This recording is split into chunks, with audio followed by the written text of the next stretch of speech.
Limit dan kekontinuan dari kelas matematika 3. Yang pertama, dimisalkan fungsi fx sama dengan x kuadrat dikurang 1 per x dikurang 1, yang dimana x tidak boleh sama dengan 1. Karena fungsi ini tidak terdefinisi dx sama dengan 1, dikarenakan jika x sama dengan 1 maka fx sama dengan 0 per 0. Tapi dapat ditanyakan berapa nilai fx jika x mendekati 1 dengan bantuan kalkulator, dan dapat diperoleh nilai fx bila x mendekati 1 pada tabel berikut ini. Jika x 0,9 maka fx sama dengan 1,9. Jika x sama dengan 0,99 maka fx sama dengan 1,99. Begitu juga seterusnya. Dari tabel tadi dan grafik ini terlihat bahwa fx mendekati 2 jika x mendekati 1. Secara matematis dapat dituliskan sebagai limit dari x kuadrat dikurang 1 per x dikurang 1 untuk x mendekati 1 adalah 2.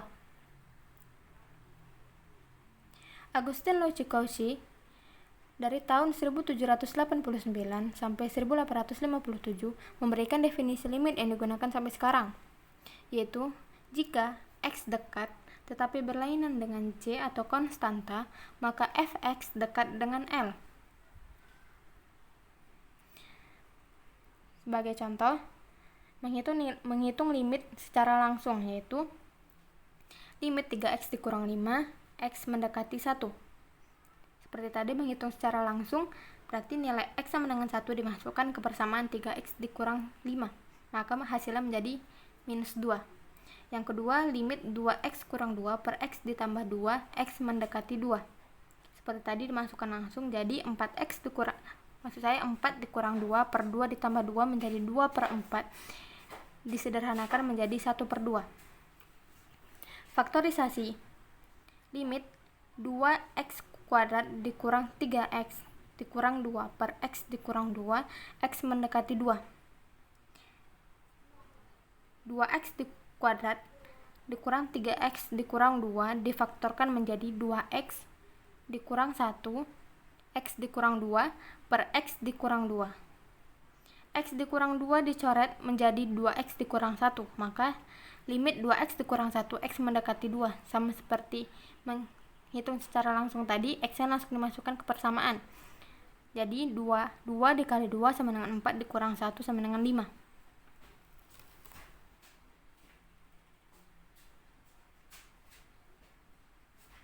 Lalu limit x dikurang 9 per akar x dikurang 3, x mendekati 9.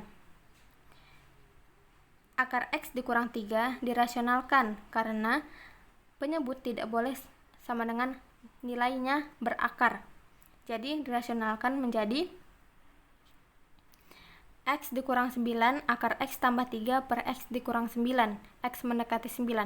X dikurang 9-nya dicoret atas bawah, jadi tinggal limit akar x ditambah 3, x mendekati 9. Langsung dimasukkan seperti tadi, berarti akar 9 tambah 3 sama dengan akar 9 sama dengan 3. 3 ditambah 3 sama dengan 6. Limit trigonometri. Limit trigonometri dapat kita definisikan sebagai nilai terdekat suatu sudut dari fungsi trigonometri. Perhitungan pada limit trigonometri dapat kita lakukan salah satunya dengan cara substitusi. Misalnya, untuk nilai c pada domain limit x menuju c dari sin x, dengan mensubstitusikan nilai x menjadi c, maka hasilnya menjadi limit x menuju c dari sin x adalah sin c, dan limit x menuju c dari cos x adalah cos c. Contoh, limit t menuju 0 dari t kuadrat dikalikan dengan cos t per t tambah 1.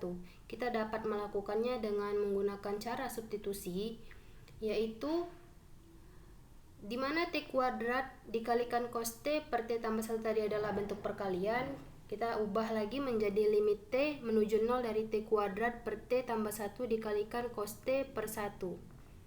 Dan bentuk ini akan menjadi limit t menuju 0 t kuadrat per t tambah 1 dikalikan dengan limit t menuju 0 dari cos t. Selanjutnya dapat dilakukan dengan cara mensubstitusikan nilai t menuju 0, yaitu 0 kuadrat per 0 ditambah 1 dikalikan dengan cos 0. 0 kuadrat per 0 tambah 1 hasilnya adalah 0. Dan cos 0 adalah 1, maka 0 dikalikan dengan 1 hasilnya 0. Pada limit trigonometri, ada fungsi trigonometri yang harus diubah dulu ke identitas trigonometri. Untuk limit tak tentu, yaitu limit yang apabila langsung kita kalikan maka bernilai tak hingga atau tak tentu, yaitu 0 per 0. Contoh 1. Limit x menuju 0 dari sin x per x. Apabila kita substitusikan nilai x-nya menjadi sin 0 per 0, hasilnya adalah 0 per 0. Yang kedua, limit x menuju 0 dari 1 dikurang cos x per x. Substitusikan x-nya menjadi 1 dikurang cos x per 0, yang mana nilai cos x adalah 1, maka hasilnya menjadi 1 kurang 1 per 0 adalah 0 per 0. 0 per 0 itu yang tadi merupakan limit bentuk tak tentu. Juga disebut juga dengan bentuk spesial pada limit trigonometri. Sin x per 1 ditambah cos x dapat kita lakukan dengan cara substitusi, yaitu mensubstitusikan nilai x-nya menjadi 0. Sin 0 per 1 ditambah cos 0. 1 dikalikan dengan sin 0 adalah 0, 1 ditambah cos 0 adalah 1. 0 per 1 tambah 1 adalah 0. 0 dikalikan 1 sama dengan 0. Selanjutnya, kita dapat menggunakan teorema Apit tadi pada latihan soal berikut, yaitu limit x menuju 0 dari sin x per x adalah 1. Limit x menuju 0 dari sin 3x per x. Karena sudut pada sin ini adalah 3x, berbeda dengan penyebut, kita dapat memanipulasi sin 3x menjadi limit x menuju 0 dari sin 3x dibagi dengan 3x dikalikan dengan 3x per x. Dan 3x dan 3x ini tidak akan mengubah soal. Dan limit ini akan menjadi limit x menuju 0 dari sin 3x per 3x, yang mana 3x dan x dengan x habis dikalikan dengan 3. 3-nya dipindahkan ke depan dikali dengan limit x menuju 0 dari sin 3x per 3x. Karena x menuju 0, maka 3x juga menuju 0. Maka 3 dikali limit 3x menuju 0 dari sin 3x per 3x, yang mana ini adalah bentuk dari teorema Apit tadi, maka hasilnya adalah 1. 3 dikalikan dengan 1, hasilnya adalah 3. Selanjutnya, contoh soal nomor 2. Limit x menuju 0 dari 2x per sin 3x. Kita juga dapat memanipulasi sin 3x ini menjadi limit x menuju 0 dari 2x per sin 3x dibagi 3x dikali 3x, seperti contoh soal berikut.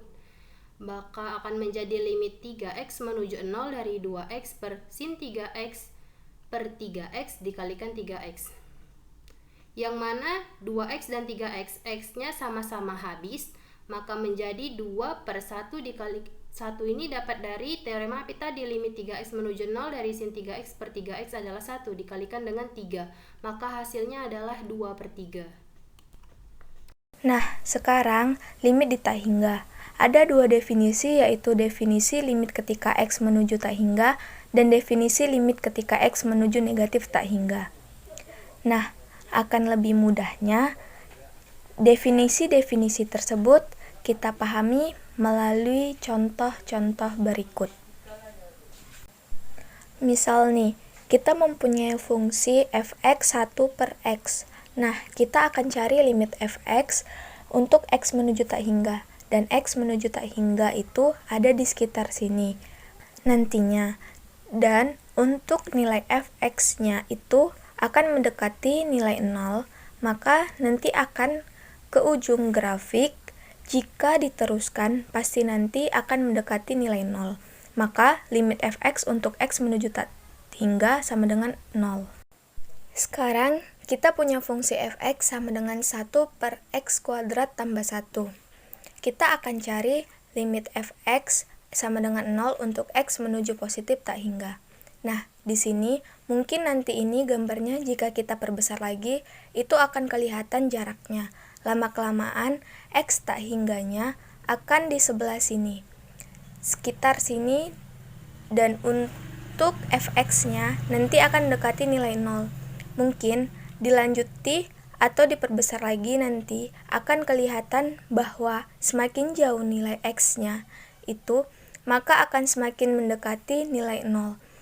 Begitupun untuk limit x menuju negatif tak hingga. Maka, jika semakin jauh menuju negatif tak hingga, fx-nya akan mendekati 0. Kan limit fx untuk x menuju negatif tak hingga sama dengan 0. Nah, sekarang kita masuk di contoh limit di tak hingga. Pertama, limit x pangkat 3 kurang 1 per x kuadrat tambah 10 untuk x menuju tak hingga. Nanti kita akan bagi dengan variabel penyebut yang pangkatnya tertinggi, yaitu x kuadrat. Jadi, semua item di sini, semua angka di sini akan kita bagi dengan x kuadrat. X pangkat 3 dibagi x kuadrat dikurang 1 bagi x kuadrat per x pangkat 2 bagi x pangkat 2 tambah 10 bagi x pangkat 2. Nantinya akan dapat limit x menuju tak hingga, x kurang 1 per x kuadrat per 1 tambah 10 per x kuadrat. Substitusikan nilai x-nya tak hingga, maka ini tak hingga dikurang 1 per tak hingga itu 0. Dan ini limit x menuju tak hingga dari 1, 1. Limit x menuju tak hingga dari 10 per x kuadrat itu 0. Maka tak hingga per 1 hasilnya tak hingga. Oke, contoh selanjutnya, limit x menuju negatif tak hingga untuk fungsi dari akar x kuadrat tambah 4x tambah 1 sama dengan limit x menuju negatif tak hingga. Kita keluarkan x kuadratnya atau kita faktorkan. Jadinya 1 tambah 4 per x tambah 1 per x kuadrat. Nilai ini sama ini sebenarnya sama, hanya saja bentuknya kita modifikasi. Nah, sekarang akar pangkat 2 dari x kuadrat itu adalah mutlak x dikali akar 1 tambah 4 per x tambah 1 per x kuadrat. Nah, jika mutlak x ini kita mencari limit x menuju negatif tak hingga, maka nilainya menjadi negatif x dikali akar 1 tambah 4 per x tambah 1 per x kuadrat. Setelah itu, kita substitusikan nilai x-nya itu negatif tak hingga. Karena negatif ketemu negatif, maka hasilnya positif tak hingga. Terus, x menuju limit tak hingga untuk 1 itu 1. Limit x menuju tak hingga untuk 4 per x itu 0. Limit x menuju tak hingga untuk 1 per x kuadrat itu 0. Jadi, nilainya itu sama dengan tak hingga. Sifat-sifat limit. Misal, fx dengan x mendekati a sama dengan L. Dan limit gx dengan x mendekati a sama dengan g. Limit dari f dan g ada dan berhingga. Maka 1. Limit fx tambah atau kurang gx dengan x mendekati a sama dengan limit fx dengan x mendekati a tambah atau kurang limit gx dengan x mendekati a sama dengan L tambah atau kurang g. 2.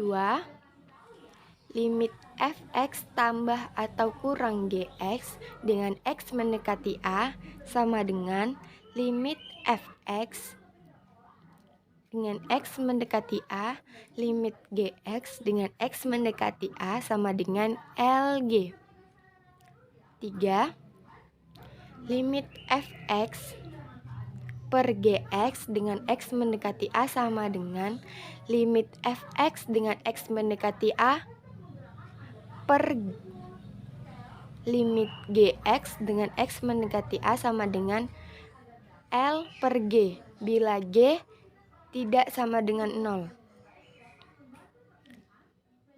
Yang keempat, limit fx pangkat n dengan x mendekati a sama dengan fx pangkat n.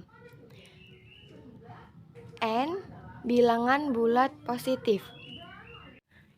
Yang kelima, limit akar pangkat n fx dengan x mendekati a sama dengan akar pangkat n limit akar pangkat n fx dengan x mendekati a sama dengan akar pangkat n L. Bila n genap, maka L harus positif. Selanjutnya, kekontinuan. Definisi kekontinuan yaitu fungsi fx dikatakan kontinu di titik x sama dengan a jika 1.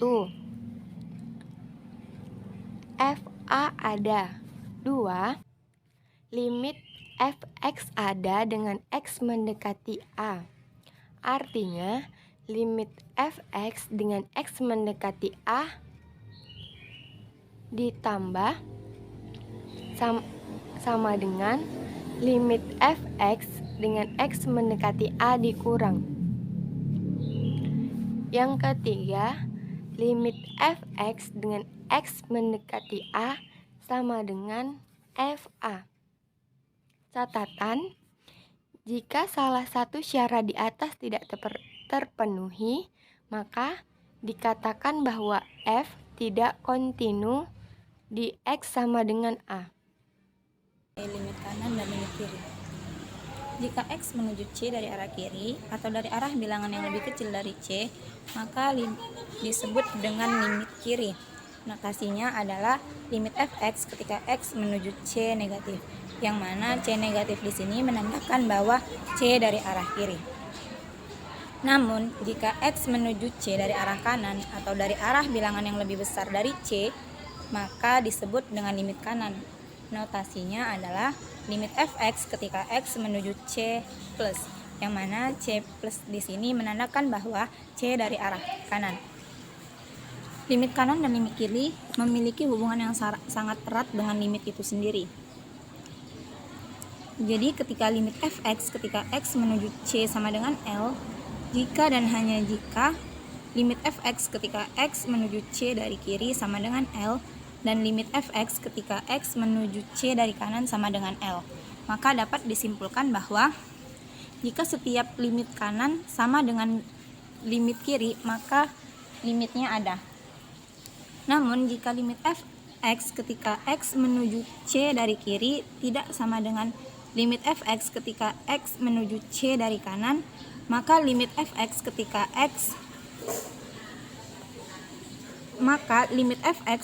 x menuju c tidak ada.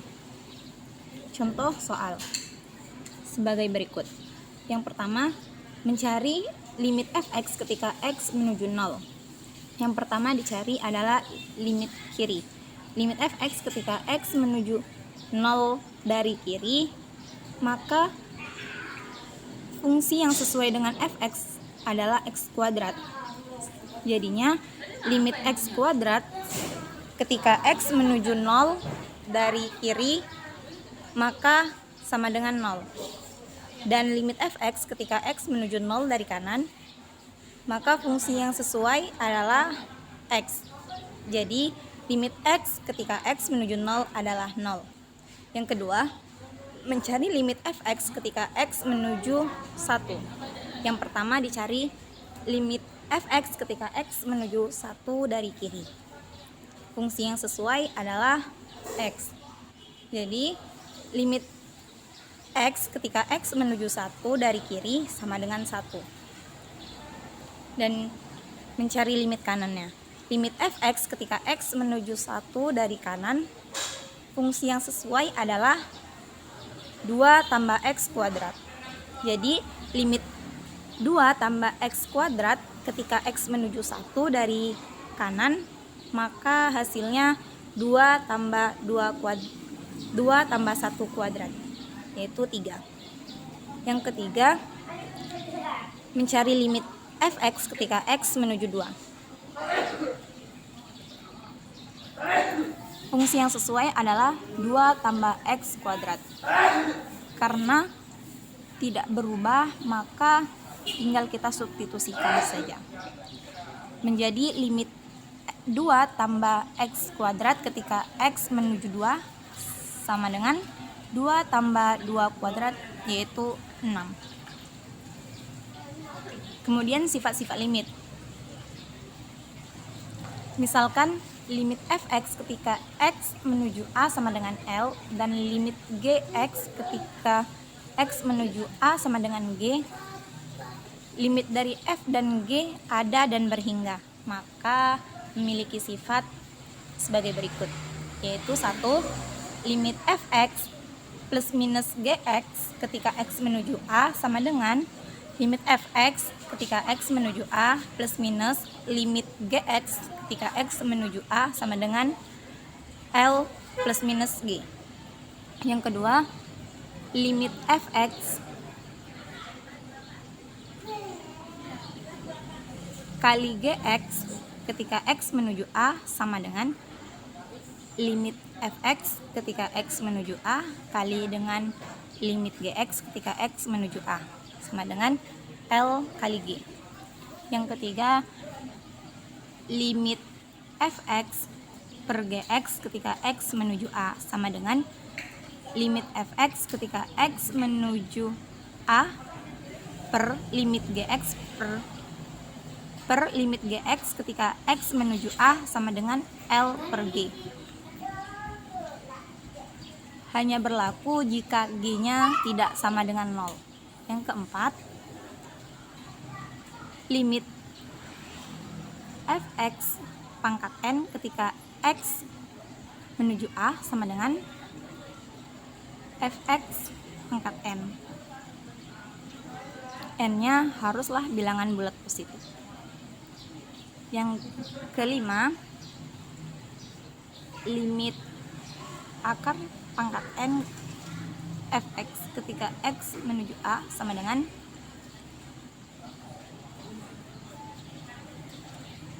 akar pangkat n limit akar pangkat n fx ketika x menuju a sama dengan akar n